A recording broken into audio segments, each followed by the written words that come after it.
Yo, what's good? This your boy Dion in the place to be. Happy New Year. Hope all is well your way.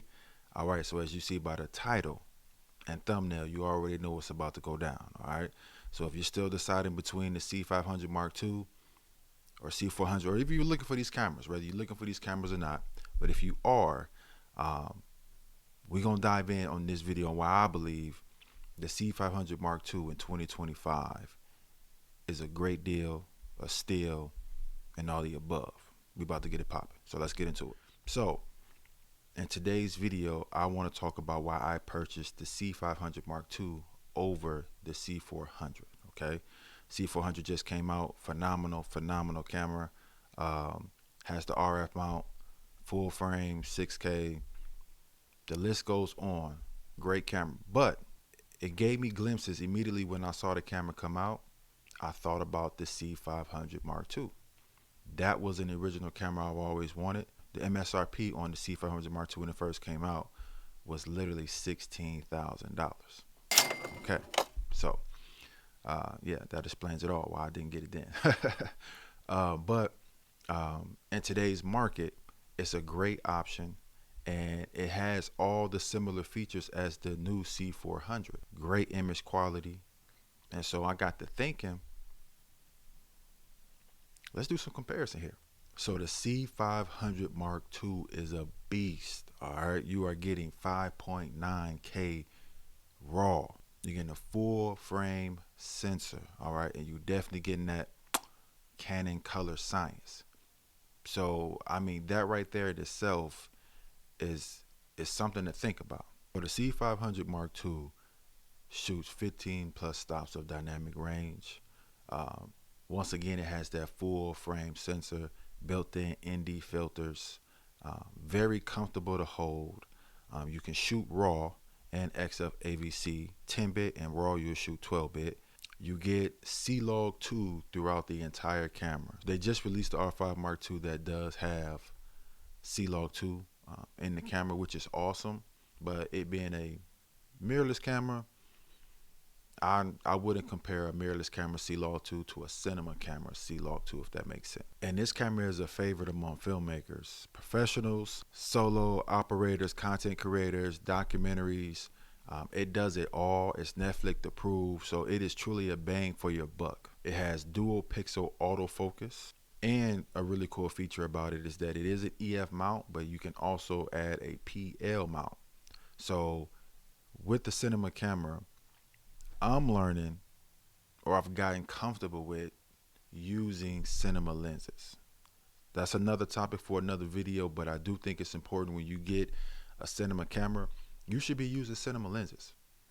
That was hard for me. You know, coming up, I already owned the C200.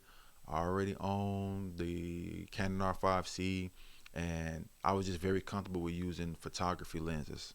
But I definitely wanted to step my game up moving forward and try some cinema lenses. Yeah, so I have the Mikey full frame T2.1 cinema lenses. So I'll talk about that again in another video.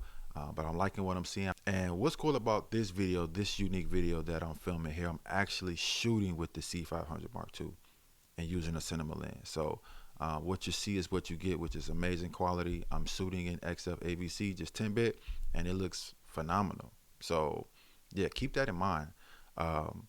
This camera can really do it all. It's at the price point now where creators, content creators, can invest in such an amazing camera. So when it comes to this camera versus the C400, I love the C400. I love the RF mount, but me personally, already having RF mirrorless cameras, already diving into that ecosystem with RF lenses, I came to the conclusion that RF lenses are great, but they're not for me. It's not that serious. I think that the EF line has a lot of phenomenal lenses, Sigma as well. And also, if I want to try other lenses, other cinema lenses, I have the option for PL mount. So yeah, keep that in mind. You know, EF and RF are very close. I feel like the platforms we use already with YouTube, Facebook, Instagram, when you put photos on those platforms and videos, they kind of get compressed. So if you're on Instagram and you see a nice photo, you're not necessarily identifying it as, hey, I know that photo was taken with an RF lens, or I know that photo was taken with an EF lens, right? Or I know that photo was taken with a Fuji, or with a Canon, or with a Sony. So it's very hard to tell nowadays. So I didn't want to get caught up in worrying about RF mount.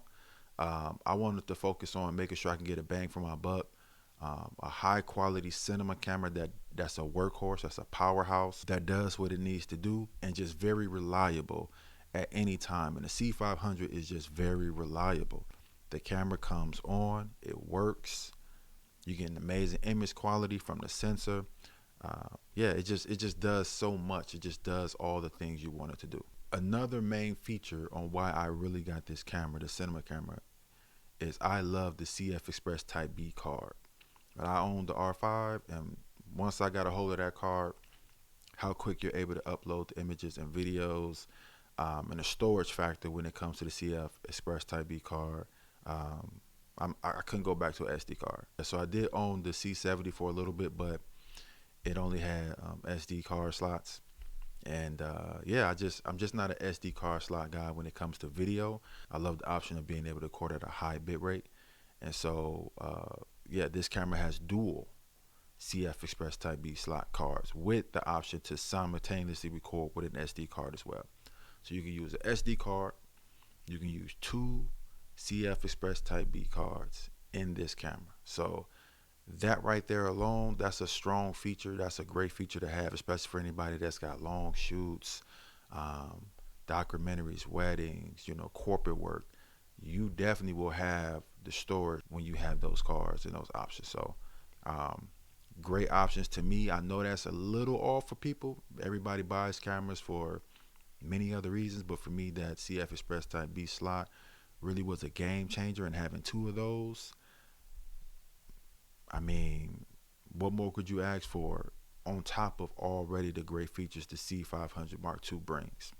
And once again, just to identify the C500 Mark II, it is a professional camera.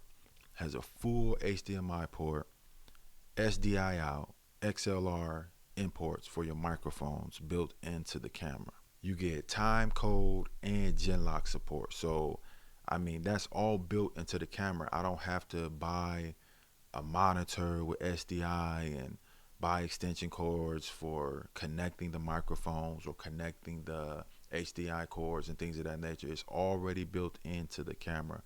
The monitor on the camera is really good. I would say if you shot outside, it could be a little glare there, but I mean, they have those hoodies that you can put over the screen to block the sun, or you can adapt a monitor to the camera. So, you know, it's flexible. You can remove the top handle. You can remove the arm on the side, so you can really break it down and configure it however you want to.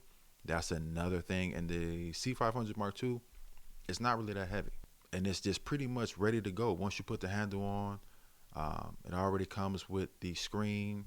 You have your lens, your battery. You are good to go.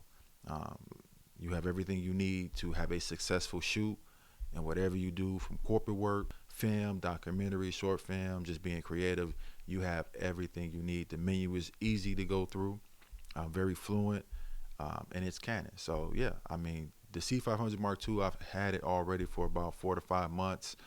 It's just been phenomenal. I'm glad I went with this purchase. Shout out to the C400. Shout out to all my C400 owners. You know what I'm saying? Keep doing y'all thing. But I definitely wanted to just make this video for anybody that may be, looking for another option, that may not want the C400, that may not want the C80 that just came out. The C80 is a great steal as well. The C500 Mark II is a steal. I mean, it just does everything you need it to do. EF glass is great, so I'm excited to have the camera. And the cool thing about this camera, from just the setup, is future proof. So it does shoot 6K, 5.9K, 6K.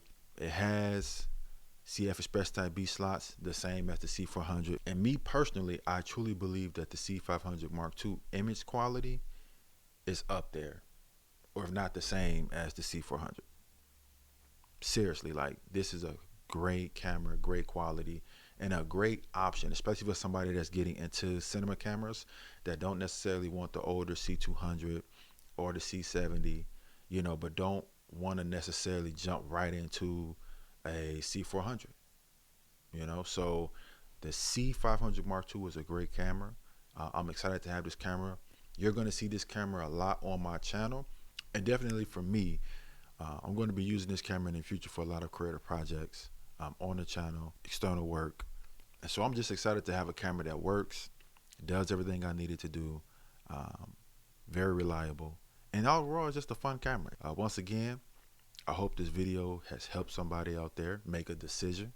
And remember, we live in a time where every camera is a great camera. So don't get necessarily caught up in gear in 2025. Get caught up in storytelling. Get caught up in creating great pieces of work. That should be the goal. That's definitely my goal. And I definitely wanted to throw this option out there because I don't see too many people talking about the C500. And I know we in a generation where people are so caught up in the latest and greatest gear. But I challenge you to find gear that actually you like and that you enjoy and that you're able to tell your story and have the most fun doing it. So I hope you enjoyed this video. Leave me any feedback in the comment section. Your boy want to hear from you. And yeah, man, it's going up. C500 Mark II 2025. Get it. I'm not telling you what to do, but the C500 Mark II is a beast.